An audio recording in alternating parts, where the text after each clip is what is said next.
The Titanic submarine situation has finally reached its conclusion because they found the submarine, but not exactly in one piece. More like a bunch of different pieces all scattered across the ocean, because what happened is that the submarine imploded. And I'm no submarineologist, I'm not an expert on the subject, but typically how it's supposed to go is that they stay in one piece. But for whatever reason, this thing was built to withstand that amount of pressure, but didn't. It just decided to implode. And they think that it imploded somewhere around 3,500 meters below sea level, because that's where contact was lost. And at this level, the amount of pressure that would have been upon this submarine was similar in weight to the Eiffel Tower. So that is pretty brutal. Absolutely brutal. Anyways, I'm not here to talk more about the submarine. I did that in my last video on this thing. I just wanted to give you the ending, wrap it up all nice and neat, give the story a little conclusion. I'm here to talk today more so about what's been going on around this situation, just the absolute ridiculousness that has been occurring, mainly around one of the billionaires that was on board, his stepson, and the warpath that this dude has been on Twitter. I don't even know if warpath is the right word. This dude has just been going through it. In the time span of 3 days, this dude went to a Blink-182 concert. This is the post that he made about it. He said, "It might be distasteful being here, but my family would want me to be at the Blink-182 show, as it's my favorite band and music helps me in difficult times."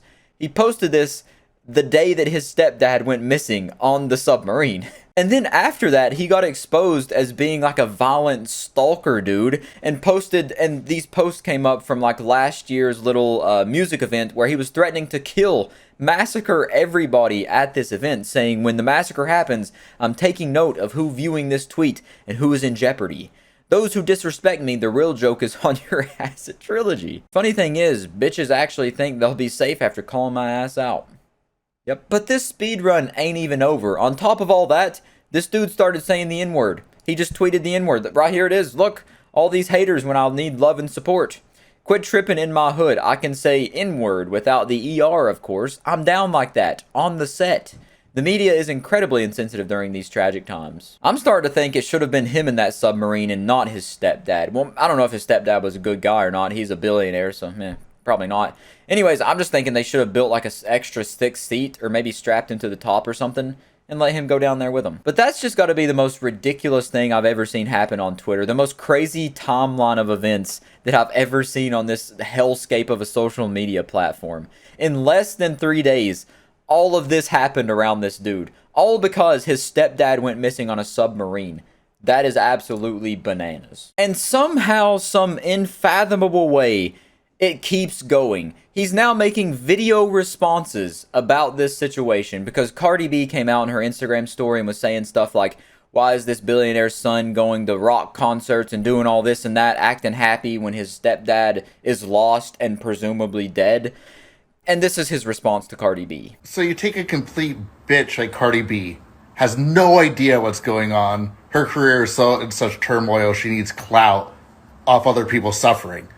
And she's like, he won't go help, blah, blah, blah. He goes to a rock concert, this and that. Tries to use the situation to exploit, like the news. They're not like feeling sorry that my mom has to take care of 2 kids. Not really giving a fuck that my stepdad's probably 99% chance he's dead. That doesn't matter. Doesn't care how we feel. Just trying to like fucking make gains. This is just the most emotional response video I've ever seen. Like, he's trying to make you feel bad for him, being like, "Oh, my mom has to now take care of 2 kids," which he's like 30 years old, so I don't know why his mom's still taking care of him. Regardless, how are we supposed to feel for you when you don't even seem to feel for yourself, man? Your butt cheeks have just been spread open and exposed to the entire world of how much of a loser and a bad person you are. And now you're trying to make Cardi B look like the villain. You smell that? I smell a clout chaser. It's kind of ironic because he was calling her the clout chaser when it seems like he is the one that's chasing the clout. But even on top of all that, he just lost his stepdad, and his first thought is to hop on social media and start arguing back and forth with people, and then arguing with Cardi B. That's my grieving process. They do say the first step of grieving a loss, is reacting to people on Instagram. Yeah, that's it. But anyways, that's pretty much it for the billionaire stepson situation. I tried to speed run through it because I didn't want to just get too much into it and start yelling too much about it. But anyways, on to the next little subtopic here. Apparently, people are now leaving reviews on the controller that was used to control this submarine, which is still absolutely crazy to me that they're using a little $20 1990s Logitech controller to control this $250,000 a piece submarine. It makes no sense to me. Like, why couldn't they just put like a steering wheel in there? Or like put the Logitech steering wheel with the gas pedals in there? That would have made more sense than this little rinky-dink controller. Get stick drift and whatnot down there. Anyways, people are now leaving reviews on this controller. This person said, "Ruined my business. I used this controller to control my submarine, and it ruined my business when we lost an entire crew because the receiver lost connection. I'm now being sued by the families and have been financially ruined. I would not suggest anyone buy this item."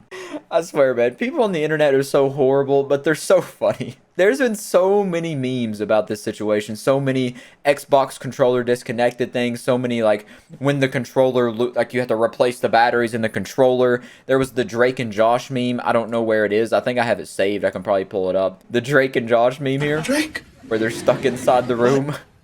Where's the door hole?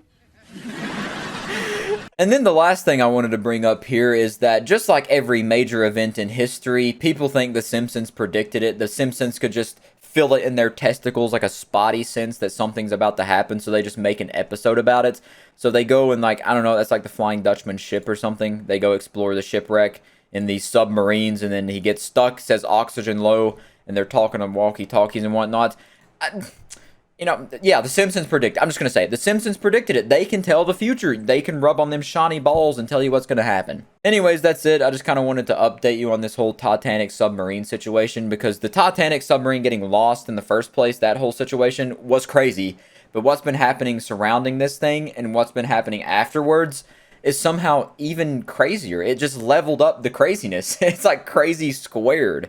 It really makes no sense. And I'm very scared to see what's around the corner, news-wise, because it seems like everything just keeps stepping it up and going a level beyond what the last story was. So I'm very frightened for that, but I'll catch you in the next one.